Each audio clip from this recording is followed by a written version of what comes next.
Class 9 Ganita Manjari think and reflect करेंगे आज हम 53, 55 पेज के, 56, 57 और 58 पेज के।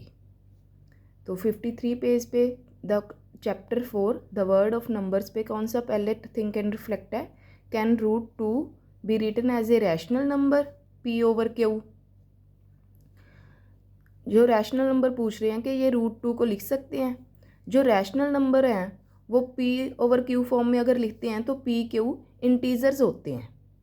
तो हम रूट 2 को पी ओवर क्यू फॉर्म में नहीं लिख सकते, क्योंकि हम इसको इंटेग्रल फॉर्म में लिख ही नहीं सकते, क्योंकि इसकी डेसिमल एक्सपेंशन क्या होती है। रूट 2 की डेसिमल एक्सपेंशन होती है 1.41421356। अगर इस डेसिमल एक्सपेंशन को लिखना है और ये आगे बढ़ भी रही है, डैश डैश डैश आ रहा है, अगर ये यहाँ पे ख़त्म हो जाती फिर भी हम लिख देते, ऊपर वाले नंबर लिख देते, नीचे जीरोज़ लग जाती 1 के साथ। पर ये आगे बढ़ रही है। इसकी जो डेसिमल एक्सपेंशन है नॉन टर्मिनेटिंग, मतलब ना तो ख़त्म होने वाली है, नॉन रिपीटिंग, ना तो ऐसी है कि एक नंबर जैसे 6666 बार बार आ रहा है, ऐसा कुछ नहीं है। ना तो नॉन टर्मिनेटिंग है ना नॉन रिपीटिंग है।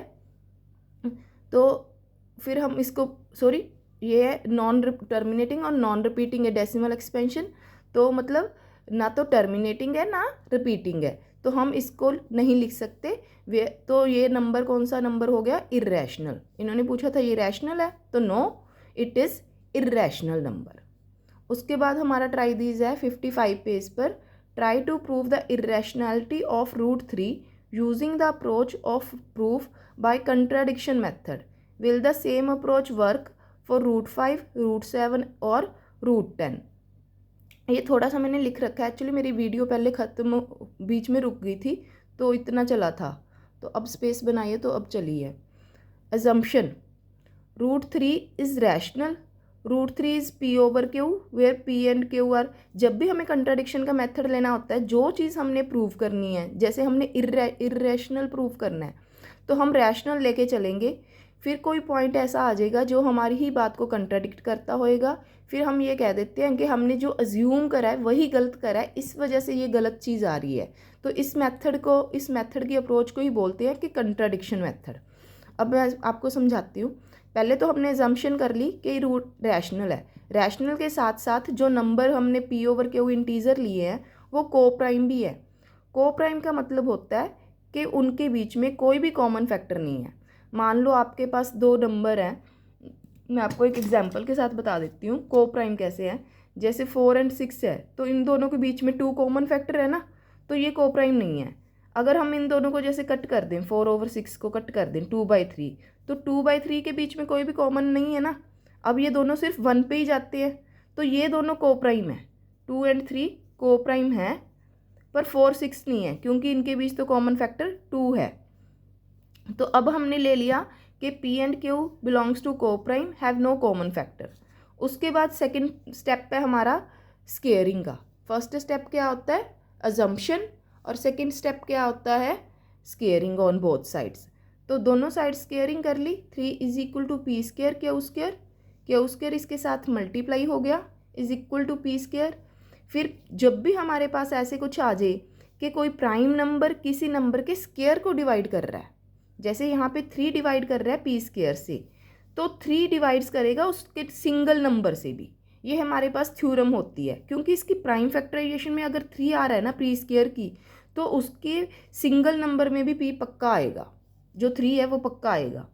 तो हम इसको अगर कोई नंबर उससे डिविजिबल है तो उसके मल्टीपल में भी लिख सकते हैं। जैसे मान लो अगर हम बोलते हैं कि 6 2 से डिविजिबल है, अगर 6 2 से डिविजिबल है तो हम 6 को ऐसे लिख सकते हैं ना, 2 इंटू 3। तो वैसे ही p is equal to 3 into C लिख दिया हमने। अब फिर से इसको वैल्यू पुट कर दी और स्केयरिंग कर दी on both sides. 3 Q square is equal to 9 C square. ये कितना आ गया, Q square is equal to 3 C square.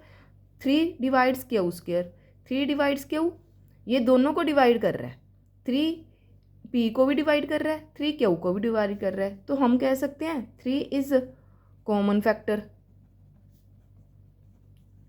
Of p and q, which is contradiction.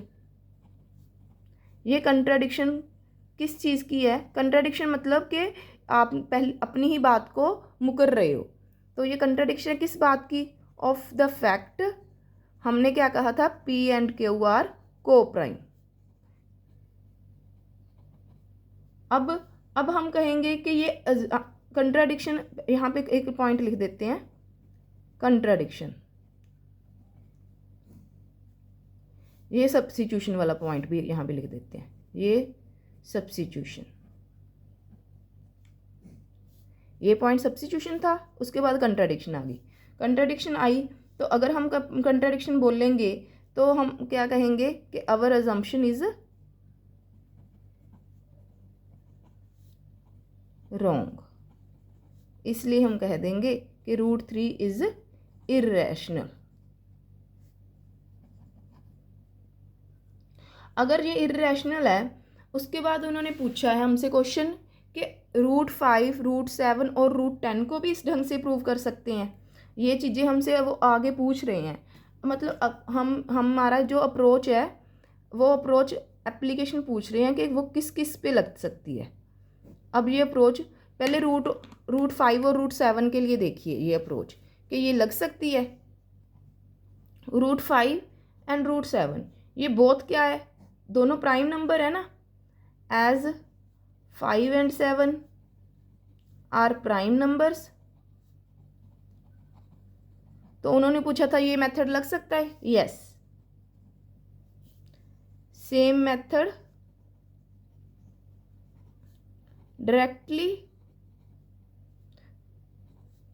Applied, मतलब ये कंट्राडिक्शन वाला मेथड है जो √5 और √7 दोनों पे अप्लाई आराम से हो सकता है। उसके बाद उन्होंने पूछा है कि √10, देखो वैसे तो 10 is not a prime number, ये तो प्राइम नंबर नहीं है, पर इसकी प्राइम फैक्टराइजेशन क्या होती है, 2 × 5, तो ये स्टिल वर्क करेगा। मतलब क्योंकि हम इसको भी ऐसे बोल सकते हैं कि P² = जब 10Q² आएगा ना, this implies P is divisible by 2 and 5 both. मतलब अब जब जहाँ पे हमने 2 एंड 2 के लिए करा था ना, सारा क्वेश्चन 3 के लिए करा था, at place of 3 we use 2 and 5, तो सेम मेथड वर्क कर जाएगा। बस हमने 2 एंड 5 लिखना है एट की प्लेस ऑफ 3 एंड 2, जहाँ पे हमने 3 लिखा था इस क्वेश्चन में, वहाँ पे हम ये लिख देंगे, चाहे तो 2 से करके दिखा दो, चाहे 5 से करके दिखा दो, चाहे बस वहाँ पे लिख देना कि दोनों से डिविजिबल है। जब यहाँ पे हम 10 से डिवाइड करेंगे ना, 10 से 10 P², तो यहाँ पे लिखेंगे जो डिविजिबल है P, वो 2 एंड 5 दोनों से डिविजिबल है। तो ये सेम अप्रोच इस पे भी अप्लाई होएगी। तो हम लिख सकते हैं yes, same approach applied for √10। अब देखो, अब हम कहेंगे क्या कि कौन से नंबर पर ये एप्लीकेशन हो सकती है। अगर हम एक प्राइम नंबर भी नहीं था, प्राइम नंबर था 5 एंड 7, उस पर भी हो रही है। अब 10 प्राइम नंबर नहीं है, उस पर भी हो रही है। तो हमने पैटर्न तो बनाना पड़ेगा ना। तो पैटर्न के लिए हम क्या सजेस्ट करेंगे कि ये जो अप्रोच है वो कौन से नंबर्स पर अप्लाई होएगी। तो जो जनरल अप्रोच है फॉर दिस, अब हम कह देंगे this method works for square root of any number. किस टाइप के नंबर होंगे वो, that is not a perfect square. मतलब कि जो परफेक्ट स्क्वायर नंबर नहीं है उन सब पे ये एप्लीकेशन लागू होएगी। तो वो एप्लीकेशन कौन सी है, जैसे कि ये कौन से नंबर पे अप्लाइड कहाँ होएगी, अप्लाइड नॉट अप्लाइड। मैं लिख देती हूँ कि कौन से नंबर पे अप्लाइड नहीं होएगी। जैसे परफेक्ट स्क्वायर नंबर कौन से हैं, ये √16, √25, ये परफेक्ट स्क्वायर हैं। जैसे 16 क्या है, 4 × 4, 25 क्या है, 5 × 5। तो इन नंबर्स पे नहीं होएगी। कहाँ पे होएगी, √5, √7, √11 प्राइम नंबर्स पर, या फिर बिना प्राइम नंबर जैसे 12 पे हो जाएगी, √10 पे हो जाएगी, √15 पे हो जाएगी, क्योंकि ये परफेक्ट स्क्वायर नंबर नहीं है। चाहे ये प्राइम नंबर नहीं है पर वे ये परफेक्ट स्क्वायर नंबर भी है, तो यहाँ पे एप्लीकेशन हो जाएगी और यहाँ पे एप्लीकेशन नहीं होएगी। उसके बाद हम पेज 56 और 55 के आगे वाले जो बचे हैं वो कर रहे हैं। Think and reflect. We have seen how to obtain a line whose length is a rational number. How do we obtain lines whose length are irrational? अब ये कह रहे हैं कि जो रैशनल नंबर है उसको हमने लिख लिया था, हमने परसों करे थे सम्स, जैसे कि 1/2 को 5/3 को कैसे रिप्रेजेंट करना है, तो हमने कहते ये सीख लिया। अब irrational number of the type जैसे √2 √3, तो इस तरह के जो नंबर्स हैं इनको कैसे करेंगे। तो हम एक बार हम मेथड एक्सप्लेन नहीं कर रहे, मेथड मैं यहाँ पे एक्सप्लेन करूँगी। इस सम के उन्होंने पूछा कि वो कैसे करेंगे, तो हम सिर्फ एक बार मेथड बताएंगे इनको कि कैसे करेंगे। तो हम इनको लिख सकते हैं आंसर्स इस चीज़ का कि हम जो इरेशनल नंबर हैं वो कैसे करेंगे। हम कहेंगे we draw irrational numbers like √2 with the help of Pythagoras theorem. Pythagoras theorem use करेंगे by building square root spiral. जो स्क्वायर रूट स्पाइरल होता है हम वो यूज करेंगे, ठीक है, जिसमें हम आइडेंटिटी कैसे यूज कर सकते होते हैं। जैसे √2 है तो √2 का स्क्वायर किसके बराबर होता है, 1 square plus 1 square, where 1 is base, 1 is perpendicular and √2 is hypotenuse। ठीक है, तो हम एक सम इसको हम यहाँ पे एक्सप्लेनेशन भी है। अगर वो आपको एग्जाम्पल देनी हुई तो ये वाली एग्जाम्पल दे देना जो मैं अभी एक्सप्लेन करने जा रही हूँ।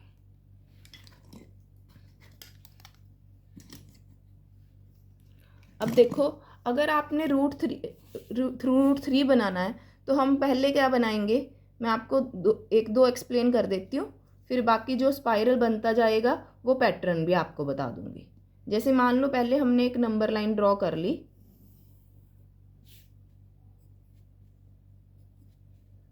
यहाँ पे 0 लिया, 1 2, इधर हम ले लेते हैं -1, और अब हमने 0 पे 90 डिग्री का एंगल बना लिया।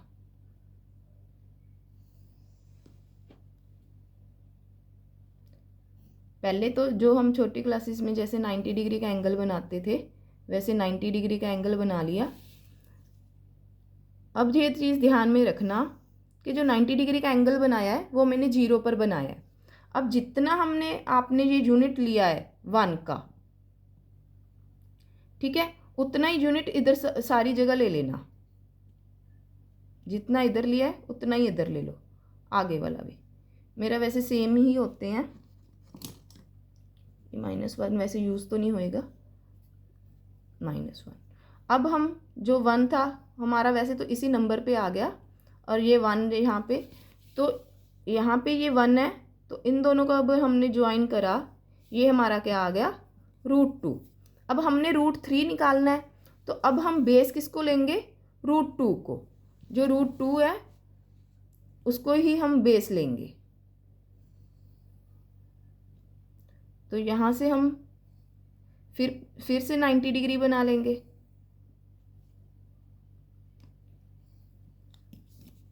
तो यहाँ से भी हमने एक 90 डिग्री बना लिया। अब जितना ये यहाँ पे 1 था उतना ही हम 1 यहाँ पे लेंगे। इसको आपको मैं मैथमेटिकली भी करके दिखा दूंगी। तो ये हमारा क्या आ गया अब, √3।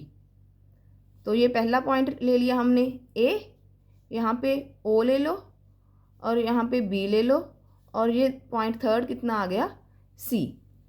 अब हमने इसकी एक्सप्लेनेशन करनी है। पहले तो देखो ट्रायंगल OAB है, उसमें क्या था, बेस कितना है ओ बी और हाइट कितनी है ओ ए। तो ये दोनों कितना है बी ए बी स्क्वायर किसके बराबर है O A square plus O B square. 1 square plus 1 square is equal to 1 plus 1। तो कितना आ गया 2। तो ए बी कितना आ गया हमारे पास √2।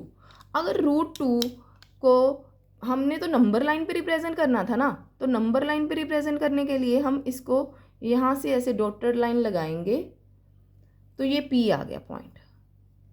तो जो हमारे पास √2 है नंबर लाइन पे वो कितना है ओ पी।